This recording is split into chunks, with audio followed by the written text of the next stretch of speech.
सोचिए, आपने सालों तक क्रिप्टो में इन्वेस्ट किया, बिटकॉइन, इथेरियम, सब में धमाका किया।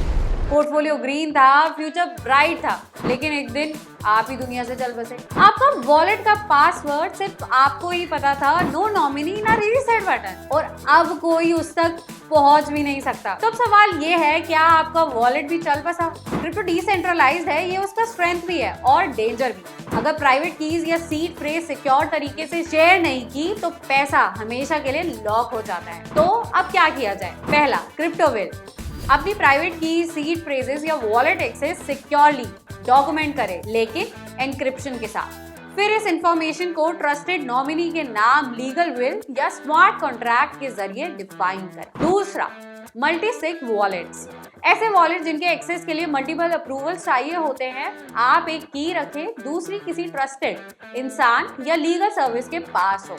अगर कुछ हो जाए, फंड्स रिकवर किए जा सकते हैं। तीसरा, डेड मैन स्विच, ऐसे टूल्स यूज करें जहां अगर आप कुछ वक्त तक एक्टिव ना रहे तो सिस्टम ऑटोमेटिकली एक नॉमिनी को एक्सेस कर दे, अगर आपने पहले से सेट किया हो। चौथा, password manager plus legal access, encrypted wallet जिसमें आप अपने क्रिप्टो क्रेडेंशियल सेव कर सकते हैं और एक ट्रस्टेड पर्सन को लेगेसी एक्सेस दिया जाता है। क्रिप्टो डिसेंट्रलाइज्ड है, इसलिए जिम्मेदारी भी पूरी तरह आपकी होती है। जीते जी सिक्योर रखें, मरने के बाद एक्सेसिबल बनाएं। Crypto products and NFTs are unregulated and can be highly risky. There may be no regulatory recourse from any loss from such transactions.